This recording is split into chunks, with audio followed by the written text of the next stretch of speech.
When my daughter-in-law asked me to sign a quiet hours agreement, I thought it was just a quirky house rule.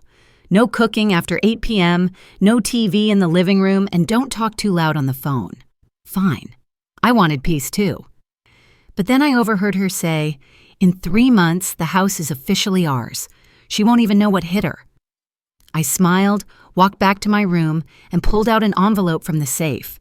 What she didn't know, I still held the original deed, and I had just made a phone call that would flip everything upside down. After the fall, I thought my independence was over. The fracture in my hip had healed, but my confidence hadn't. I'd always prided myself on being capable, self-sufficient, the type of woman who carried groceries in one trip and never needed help with the faucet. But after weeks in the hospital and then rehab, I knew the old rhythm of my life wouldn't return. That's when David called. "Mom, you're coming here, no arguments," he said over the phone.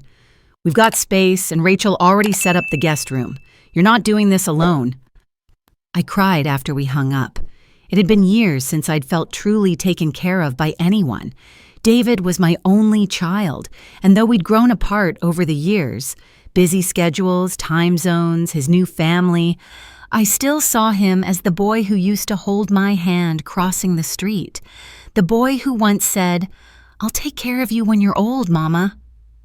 Maybe that moment had finally come. When Rachel opened the door, she hugged me tight, her smile bright and her tone genuinely warm. "We're so glad you're here, Mom," she said, using the word as if it came naturally. She had set fresh flowers on the nightstand in the guest room. Peonies, my favorite. A soft lavender candle burned gently beside them, and a handwritten note sat on the pillow. "Welcome home." My heart swelled. Maybe I'd been too skeptical. Maybe all those cautionary stories I read online about mothers-in-law being treated like burdens weren't true for everyone. The first few days were lovely. Rachel brought me coffee in the mornings. David made sure my favorite snacks were stocked in the pantry. We watched movies together at night. When Rachel suggested we start a weekly Sunday brunch tradition, I almost wept. The warmth I'd long missed pulsed through these walls. For a moment, it felt like family again, but warmth fades quietly. 3 weeks in, I came into the kitchen one morning to find a paper taped to the refrigerator, House Quiet Hours Agreement. My eyes scanned the list, no TV after 8 p.m., no phone calls louder than a whisper in shared spaces, no cooking after dinner hours, lights out in common areas by 9, all guests must be approved in advance. I blinked. It wasn't even handwritten. It was printed in bullet points, laminated. At the bottom, there were 3 blank signature lines. Mine was left unsigned. I stood there for a long moment, unsure whether to laugh or cry. Later that evening, I turned on the TV in the living room at 8:45.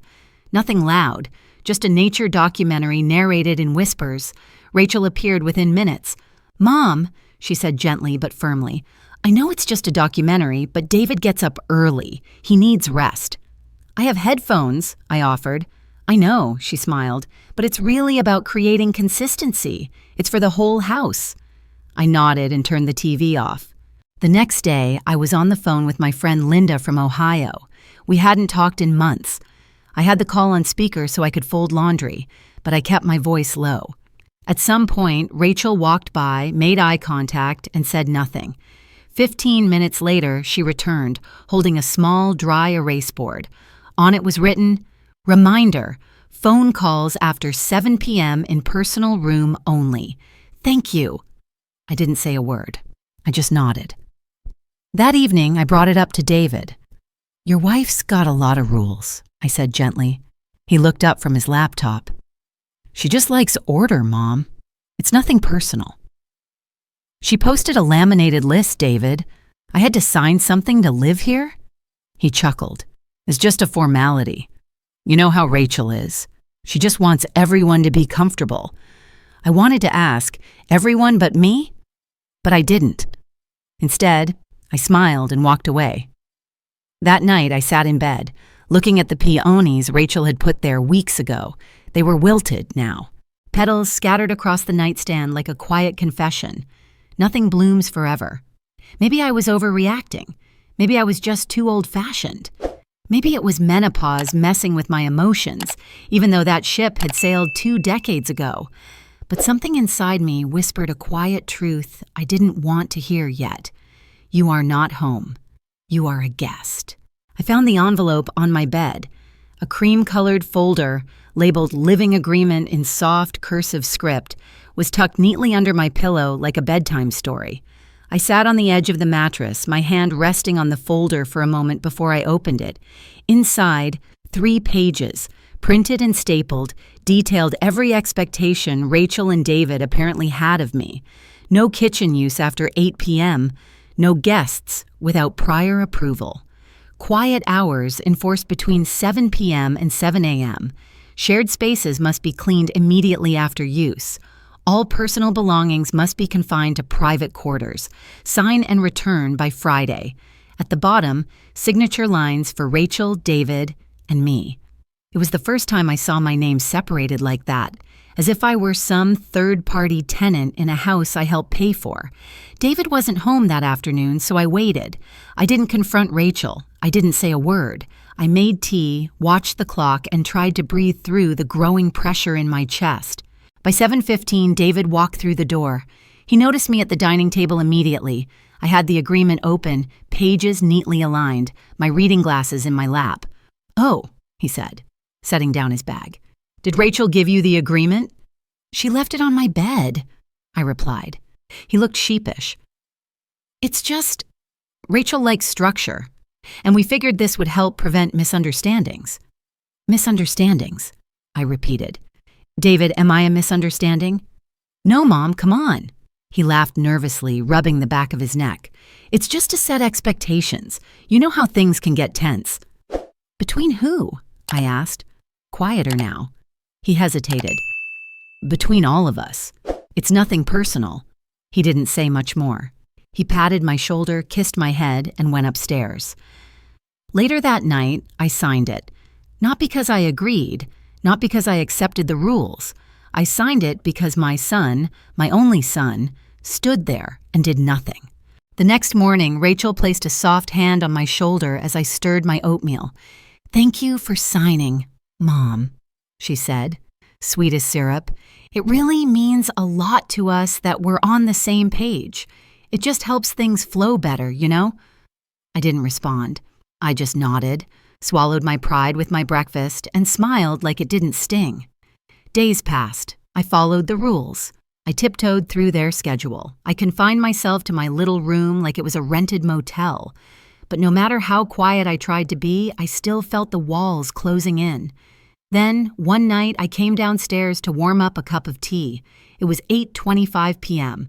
The kitchen light was off. I moved quietly, not turning on anything, just using the glow from the microwave. As I reached for the kettle, I heard Rachel's voice, sharp, laughing from the front hallway. She was on the phone, her back to me, not knowing I was there. "I swear, 3 more months and the house is ours," she said, chuckling. "She signed everything. David's name is on the mortgage. She has no idea." I froze. Rachel walked out of sight, still talking, her voice fading as she stepped into another room. I stood in the darkness, my fingers trembling on the countertop. She has no idea. I went back upstairs, closed the door, and sat in silence. My tea never got made. Later that night, I opened an old metal box I'd kept at the bottom of my suitcase. Inside were letters, account statements, and one very important document, the check I'd written to David 12 years ago, 70% of the down payment, all from my savings, all so he and Rachel could have a stable home for their new life together. He had promised, "It'll always be your home too, Mom." I guess promises fade faster than flowers. Another week passed. One evening, I stepped out to get water after 8 p.m., quiet as a mouse. I was in the kitchen for barely a minute when I heard the click of the front door lock. I turned the knob. Nothing. I tried again. The deadbolt had been set from the inside. I was locked out. At first, I thought it was an accident. But when I called out softly and no one came, when I stood in the hallway barefoot, shivering slightly under the AC vent, I realized something deeper. This wasn't an accident. This was a message. After that night, I bought a small voice recorder. I started taking pictures of every paper, every posted rule, every text, every passive-aggressive sticky note. I smiled more, I nodded more, and I planned. Because if Rachel thought I had no idea, she was about to find out exactly how wrong she was. The next morning, I took a cab to the law office I hadn't stepped foot in for over a decade. Everything about the building felt smaller than I remembered, especially the chairs. Or maybe I'd just grown tired of sitting quietly. Mr. Halpern, my old attorney, was still practicing. His hair had gone entirely white since I last saw him, but his eyes were sharp as ever. "I didn't expect to see you, Margaret," he said, shaking my hand firmly, still walking straighter than half my clients. I smiled, but it didn't reach my eyes. "I need to talk to you about a house, my son's house." He gestured for me to sit. "Tell me everything." I laid out the story, carefully, calmly. I explained the quiet rules, the contract I was pressured into signing, the overheard phone call, the money I'd given David more than a decade ago. I pulled the old check from my bag, folded but intact, with David's signature and a handwritten note on the memo line for down payment. Mr. Halpern adjusted his glasses. "This is substantial. You say you contributed over 2/3 of the purchase price?" "Yes," I nodded, "from my savings. Retirement. He promised the home would always be mine, too." He leaned back in his chair. "Depending on how the deed is structured, and if you have proof of that contribution, you may still have a claim, especially if they attempt to sell without your knowledge." I exhaled slowly. "They are." His brow lifted. "Are you sure?" I opened my phone and pulled up a screenshot I'd taken from Rachel's email. The night I'd been locked out, I went back to the kitchen once the house was asleep. Her laptop was open on the island, and an email chain had been left up, likely by accident. I took as many photos as I could before closing it gently and returning upstairs. Mr. Halpern scrolled through the images. Rachel had been in contact with a real estate agent. The subject line, "Pre-listing coordination, private showing." Attached was a property report, the house's address, a few photos I recognized, a line in the body of the email, "Tenant-in-law situation will be resolved within 90 days, no disclosure needed." Mr. Halpern's expression darkened. "She's trying to sell," I said, "behind my back." "And you're technically the tenant-in-law," he replied. "They're hoping to remove you and sell clean." We spent the next hour reviewing what I had and what I still needed. He advised me to collect more documentation, especially proof of communication, and shared intent around my financial involvement in the home. When I returned home, I smiled at Rachel in the kitchen and asked about dinner plans. She didn't suspect a thing. Over the following week, I dove into every dusty box I'd brought from Ohio. I searched for receipts, bank transfers, any paper trail I could find. Late one night, I struck gold. An old manila folder labeled House Docs, 2012. Inside was a printed email from David thanking me for the transfer. "It means the world to us, Mom. You'll always have a room here, no matter what." I read it twice, heart heavy. Not with nostalgia, this time with clarity. But what broke me wasn't in that folder. It came from David himself. I was in the laundry room the next day when his phone buzzed on the counter. Normally I wouldn't touch it, but he'd left his email app open. An unread subject caught my eye. Adult care facility quote. Private placement. I tapped it before I could stop myself. The email was short.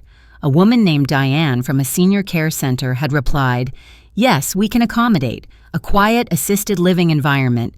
Move in possible within 60 days. Underneath, the message David had sent her 3 days prior. "We're preparing to sell the house, looking to move my mother into a care facility as discreetly as possible. No discussion yet. She's fragile. We'll keep you updated." Fragile. Not my mom, not our family member, just a problem to be managed. I stood there, phone in hand, laundry half done. The betrayal hit deeper than Rachel's rules ever could. My own son, quietly orchestrating my removal while I folded his shirts and ironed his pants. Later that night, I didn't cry. I printed the email. I printed everything. Then I drove to a 24-hour FedEx store and purchased a small safe. I locked the documents inside and slid it beneath my bed. The next morning, I made myself oatmeal, limped a little more than usual, and held my back a bit longer when I sat down. Rachel asked if I needed help carrying my tea. I smiled. Just getting older, I guess. She nodded, pleased, and I let her think she was winning. Because sometimes playing weak is how you prepare to strike. 2 days after I locked the safe beneath my bed, I returned to Mr. Halpern with everything I'd collected. The check, the email, the old folder labeled House Docs, 2012, even printed screenshots from Rachel's inbox. He reviewed it all carefully, then sat back and said something I hadn't expected. "If you want, Margaret, we can transfer the deed. We can file for full ownership under financial equity contribution. Your name may not be on the original title, but your money was." I didn't blink. "Do it." He nodded. "We'll also draft a temporary suspension of residency. If the current cohabitants are causing you emotional distress, it can be filed as a safety concern." I exhaled, not out of relief, out of purpose. Rachel had treated me like a ghost in my own home. David had labeled me a logistical problem. They were about to learn what it meant when a problem decided to fight back. Within 48 hours, the paperwork was moving. Rachel, of course, knew nothing. I still smiled in the morning, still washed my own dishes, still pretended to struggle with the vacuum. But at night, I worked. I contacted a private investigator named Frank, recommended through a friend at my church. He didn't ask many questions, just nodded, took the names and addresses, and promised updates. What he delivered stunned me more than I anticipated. 2 weeks into surveillance, Frank sent me a video. Rachel exiting a small wine bar downtown, laughing as she touched the arm of a man in a tailored suit. Not David. A second clip. The same man pulling into our driveway mid-afternoon when David was at work. Rachel emerged from the garage entrance. They kissed. The man? The same real estate agent from her emails, the one supposedly helping prepare the home for market. I wasn't even angry. Not at first, just fascinated. Rachel had built her kingdom on control, on image, on manipulation. And now, here she was, careless, predictable, and entangled in a cliché straight out of a grocery store paperback. I filed everything with Mr. Halpern, who barely blinked. Then he handed me a thicker folder. "There's more," he said. Inside were financial records he'd pulled with my consent, checking the house's status with the county and mortgage holders. "David took out a secondary loan against the house," he said. 3 months ago. A loan? Yes, quietly. My guess is he's in debt. Credit cards, business losses, something he didn't want you to know." I stared at the numbers. "And Rachel?" I asked. He nodded grimly. "She used the property value to leverage a personal line of credit as well, not legally authorized. That's financial misuse, potentially fraud." For a moment, the air seemed still. This wasn't just betrayal. This was criminal. "They used the house," I said quietly, like I wasn't alive. Mr. Halpern leaned forward. "We can act now. File for sole ownership. You can evict them if you want." "No," I said. He blinked. "Not yet." Because I had one more thing planned. I spent the next 2 weeks preparing. Quietly, methodically. I called cousins, distant family, even David's godmother from Minnesota. I told them I wanted to host a family dinner. "A little reunion," I said sweetly. "Just like old times." They were thrilled. "So nice to hear your voice, Margaret. Been too long." Rachel didn't question it. She liked appearances. She even offered to order catering. David barely registered it. He was stressed, distracted, probably watching his credit score crumble. The night before the dinner, I printed out everything. Property filings, emails, surveillance stills, loan documents, signatures. I placed them in a thick white envelope and slid it under my chair at the head of the table. Then I waited. On the night of the dinner, the house filled with laughter. Smells of roast beef, clinking glasses, relatives chatting about old Thanksgivings and birthdays gone by. Rachel was glowing, playing hostess like a woman who believed her world was intact. I wore pearls. I smiled. I listened. Then, just before dessert, I cleared my throat and tapped my spoon gently against a glass. Everyone turned. "I want to thank you all for coming," I began. "It means more than you know." I paused. But I also need to share something. Something I should have shared long ago. I reached under my chair, pulled out the envelope, and placed it on the table. "This is the truth," I said, and then I opened it. The envelope sat like a loaded weapon on the dining table. 12 people, relatives from both sides of the family, looked on. Forks paused mid-air, conversation stilled. Rachel, seated to my left, still smiled, though it trembled slightly now. David, across from me, glanced at the papers with unease. "I know this is unexpected," I said, unfolding the first document, "but it's time I stop pretending, and time you all know what's been happening behind these walls." I laid down the first sheet, Rachel's quiet hours agreement, the laminated contract she had made me sign.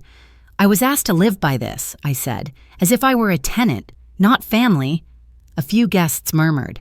Next, I pulled out photos, images of emails between Rachel and the realtor. This is the man Rachel was working with to quietly sell the house behind my back. Rachel's eyes widened. "What is this?" I didn't answer. I laid down more papers, screenshots of Rachel's late-night visits with the realtor. Then came the printed email from David to the care facility, planning to move me out without ever telling me. "David," I said softly, "you didn't even give me a conversation." He opened his mouth, closed it, color drained from his face. "And then," I continued, holding up the final document, "there's this." It was a fresh copy of the title deed, just approved days ago. My name alone, now listed as the sole legal owner of the house. Twist number 4. "You're both living here under my roof, not the other way around." Rachel gasped, knocking over her wine glass. The liquid spread quickly, soaking into the tablecloth like a stain that couldn't be undone. "You can't do this," she hissed. "I already did," I replied calmly. David stood now, eyes desperate. "Mom, please, this is all just a big misunderstanding. We were going to tell you, you were going to sell the house," I cut in. Without a word. "You were going to move me into a facility like I was some liability. And Rachel," I looked at her now, "you don't get to use my money, my trust, my home, and pretend it's yours." For a moment, no one spoke. Then Rachel snapped, "You're being dramatic. None of this was personal. We were trying to handle things efficiently, that's all." "Efficiently?" I laughed softly. "You've mistaken efficiency for cruelty." I stood slowly, pushed my chair back, and let the silence settle. "I'm not throwing you out tonight," I said, "but you have 3 days, you'll pack your things and leave." Rachel's jaw dropped. "You can't be serious." "If you're not out by then," I continued, "my lawyer will begin formal eviction proceedings, and Rachel—" I met her eyes. "You may want to prepare for other legal consequences as well. Misuse of financial assets is a serious matter." David looked down. "Mom, please." I shook my head. "You stopped being my son when you decided your comfort mattered more than my dignity." Aunt Clara let out a quiet gasp. "I was a mother, Tone," I said, voice firm now. "I was the one who made this house warm, who believed this family was still worth sacrificing for. But you turned me into a stranger in my own home." I didn't cry. I didn't yell. I just stood there. With every truth, I felt taller. Rachel stormed away from the table, muttering obscenities. David lingered, eyes glossy, until someone guided him out. One by one, the guests said goodbye, some in awkward silence, others squeezing my hand in quiet solidarity. The last to leave was my cousin Ellie. "I don't know how you kept all that inside," she whispered. "I didn't," I said, "not anymore." That night, the house was quiet, not by Rachel's rules, but by mine. I made a cup of chamomile tea and stepped onto the back porch. The sky was awash in gold and rose, the kind of sunset that felt earned. For the first time in a long time, I didn't feel like a guest. I took a sip, smiled to myself, and whispered, "This is my home. Finally." The house felt different now. The silence, once heavy and suffocating, had turned soft, gentle, like a familiar blanket. I opened the windows that week for the first time in months. Sunlight streamed across the hardwood floors. I repainted the hallway a warm mustard yellow, replaced the cold gray drapes with floral patterns, hung wind chimes by the porch. It wasn't just renovation, it was reclamation. The garden, long neglected, bloomed again. I planted basil, rosemary, lavender. The scent drifted through the kitchen every morning, reminding me that peace wasn't about quiet. It was about choosing your own rhythm. And I had finally found mine. David and Rachel left exactly 3 days later. Rachel didn't say goodbye. David did. But it was a half-hearted hug, his arms stiff, his eyes avoiding mine. I didn't cry, I didn't argue. I simply handed him an envelope of forwarded mail and closed the door behind him. Then I brewed tea and got to work. I launched a blog, Not Your Guest. It was a space for women like me, mothers, widows, grandmothers, and aunties, who had spent their lives giving, only to find themselves dismissed in their own stories. I wrote about boundaries, about betrayal, about rediscovering joy after grief. I didn't hold back. The response was overwhelming. Emails flooded in.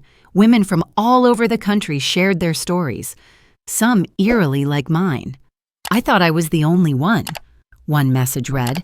Another, "You gave me the courage to stand up for myself." I wasn't alone anymore. Soon the house was filled with new energy. My neighbor Nora, a retired nurse, came by every Tuesday with banana bread. Elaine from 2 doors down taught me how to line dance in the living room. My niece Lily visited from college and stayed for an entire weekend. She said, "Auntie, I didn't realize how cool you were until now." We laughed over wine and old records.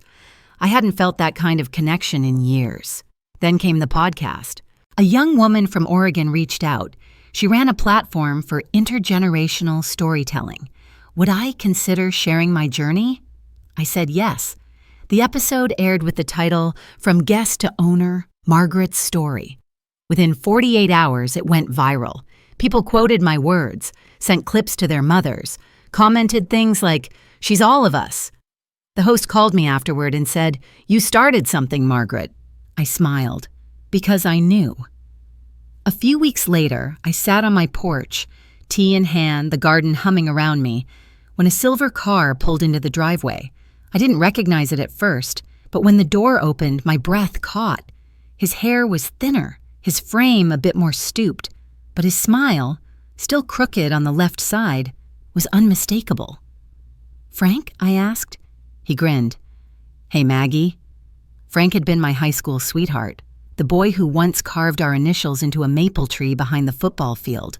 We lost touch after graduation. Life, marriages, moves, and yet here he was. "I was in the area," he said. "Heard your story on a podcast. Recognized the voice. Thought I'd stop by." I invited him in. We talked for hours about who we were, who we became, and the winding paths that somehow brought us back to this point. He didn't ask if I was lonely. He didn't treat me like I needed fixing. He just listened. Before he left, he said, "You were always strong, even back then." I guess it just took the world a little longer to see it. Later that night, I stood at the window watching the sky deepen into indigo. My home glowed behind me. Soft lights, warm colors, the smell of lavender still lingering in the air. I picked up my phone and recorded a voice memo for the blog. If you're living in your own house and still feel like a guest, then something's wrong. You are not a visitor in your own life. You deserve space. You deserve peace. You deserve more than silent gratitude or polite tolerance. You deserve to belong. I paused, then added, "I don't need to be welcomed anymore. I belong where I planted roots with my hands and my heart." I hit send. The message uploaded. And for the first time in a long, long time, I felt truly home.